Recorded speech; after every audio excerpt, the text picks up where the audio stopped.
combate al lavado de dinero, por ejemplo, de una manera más eficaz. Vos dijiste algo muy piola, que es el tema de lo que piensa la gente común. Que a medida que vos la vas informando, la gente va cambiando de opinión. Yo creo que los políticos en la Argentina le tienen mucho miedo a la opinión pública en el tema de drogas. Tienen mucho miedo de decir que si van a regular la droga, los acusen de narcos, de cómplices y demás. Porque creen que la gente está en contra.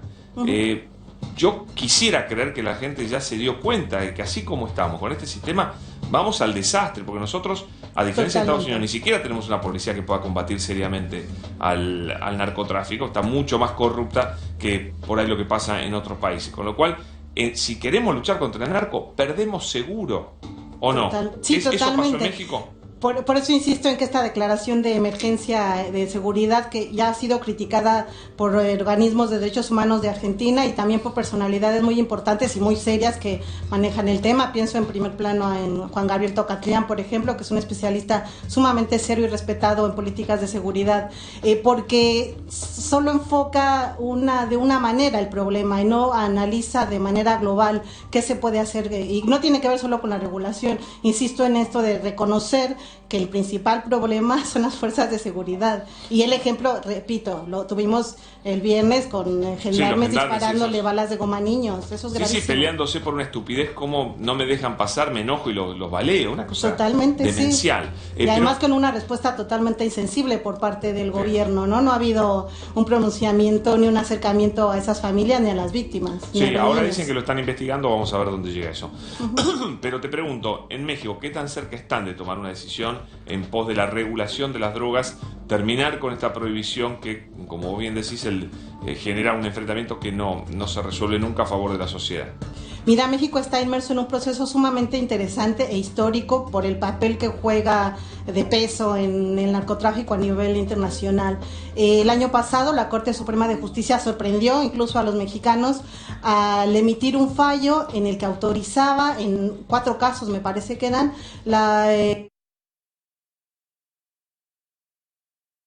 el cultivo y la posesión de marihuana con fines personales, para uso personal. Eso abrió toda una puerta que ahora ya está de marihuana. Esto te modifica por completo las políticas de combate a las drogas que han privado durante las últimas 4 décadas. Ahora, ¿no hay mucha presión política de Estados Unidos para que eso no ocurra? Es que también estamos sumergidos en un baño de sangre. Tenemos en los últimos 8 años más de 100,000 muertos, más de 30,000 desaparecidos. Entre los 30,000 desaparecidos, por ejemplo, hay 7,000 niños. Insisto que el caso del que hablamos hoy, con el que abriste el segmento, es un caso emblemático, sí, pero tenemos también a 50,000 niños huérfanos porque sus padres fueron asesinados en el marco de esta guerra contra el narcotráfico, que solo ha dejado un baño de sangre. Por eso ya no hay tantas resistencias en México, pero no se está haciendo de un día para el otro, tampoco es así de sencillo. Uruguay legalizó hace ya casi 2 años y recién ahora van a empezar a vender la marihuana en farmacias, por ejemplo, ¿no? Que es una pelea por plata, en realidad, ¿no? Sí, son procesos. Es una pelea por plata.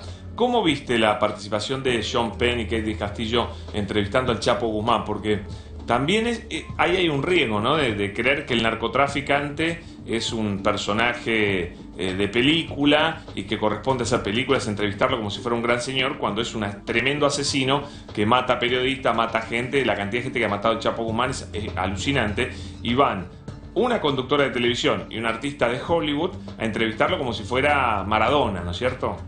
Sí, igual nada más te aclaro que Kate no era conductora de televisión, era la gran estrella de la televisión mexicana, actriz, muy importante. Y también sí, lo quería aclarar solo porque como fue la protagonista de la novela La Reina del Sur, se habla mucho de que su personaje se lo comió y parece que es así. De hecho, recién hoy, la Procuraduría General de la República emitió una orden de arresto en su contra, pero ella vive en Estados Unidos, así que vamos a ver qué pasa. El gran problema de todo esto, bien lo decías tú, es que se convierte en un show, se naturaliza, se banaliza a un personaje que es un criminal, ¿no? Y en algunos casos hasta se le maneja como si fuera un héroe. ¿Cómo vivió el pueblo mexicano esa entrevista? ¿Les dio bronca? ¿Les pareció bien? Es como ambivalentes y además, por supuesto que hay reacciones diferentes, ¿no? Hay un segmento de la sociedad que se alegra porque es como una burla para el gobierno del presidente Enrique Peña Nieto, ¿no? Aunque después el gobierno asegurado que gracias a esos encuentros, a ese encuentro que tuvieron que ir del Castillo y Champagne con el Chapo, pudieron localizar al Chapo, porque les venían haciendo un seguimiento, sobre todo a la actriz. Explicaron todo. Y ahí saltó Champagne a decir que con esa declaración lo iban a lograr que lo maten, ¿no? Es todo un juego. Claro, pero si te metes en... a mí me preguntaron si yo entrevistaría al Chapo Guzmán, y por supuesto que no, yo no aceptaría un trato así, porque es arriesgarte muchísimo, y pensar que porque eres Champagne no tienes la protección del gobierno de Estados Unidos.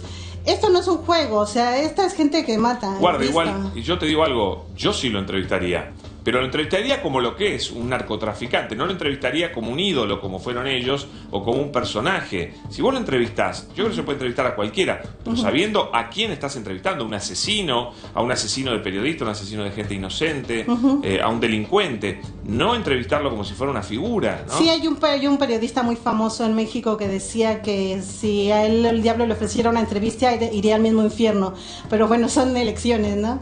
Así que a mí lo que me parece preocupante es que por el show que se arma alrededor de todo lo que es la figura del Chapo Guzmán, se deja de hablar de las víctimas, y las víctimas son lo más importante, es lo que tenemos que ver, es lo que tenemos que denunciar.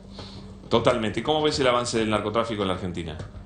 En Argentina el narcotráfico ha avanzado en las últimas 2 décadas, pero también como parte de una oleada internacional, porque el narcotráfico se consolidó en todo el mundo.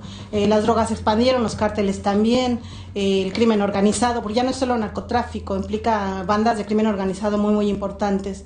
Y bueno, insisto, el tema es que con el nuevo gobierno... las políticas o la discusión social, en vez de ir para adelante, va para atrás. Se utiliza el lenguaje que ya está dejado de lado ya en muchos países, porque ya las estrategias que se quieren aplicar acá no funcionaron, punto. O sea, la guerra fracasó. Sí.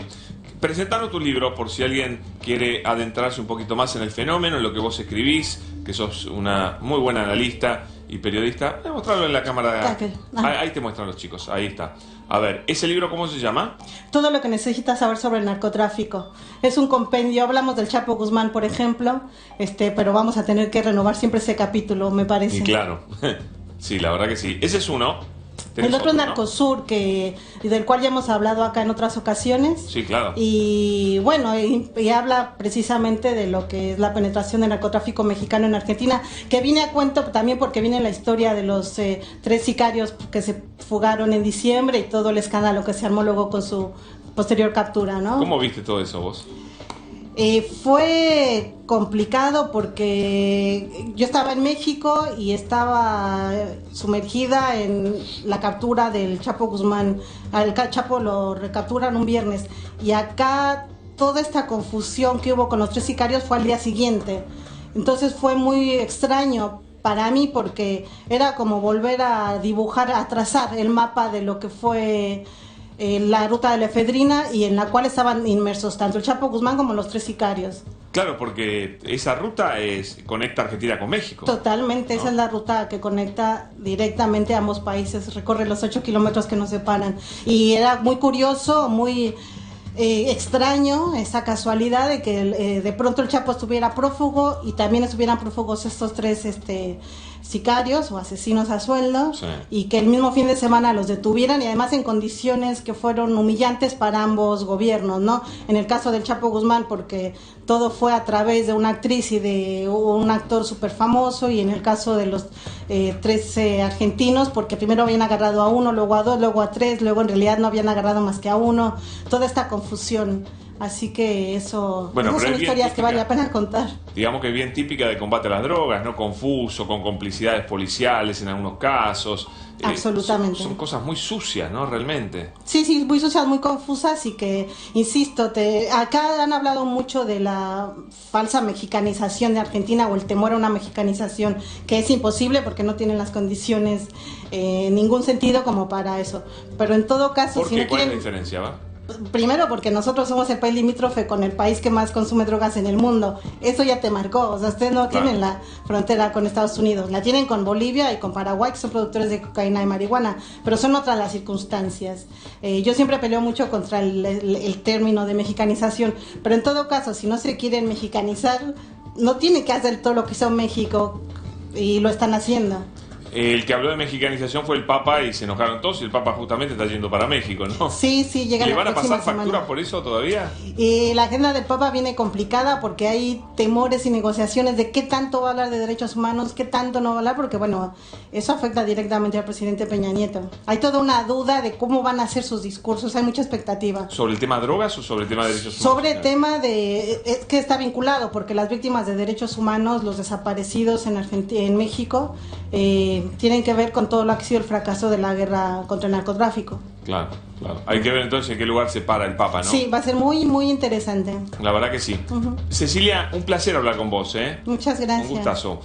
Puertas abiertas y volveremos sobre todos estos temas y tomo muy en serio lo que vos dijiste, el debate sobre la verdadera solución a las drogas está muy demorado, muy atrasado en la República Argentina. Coincido plenamente con tu diagnóstico. Gracias y volveremos a charlar. Ahora nos vamos con el tiempo.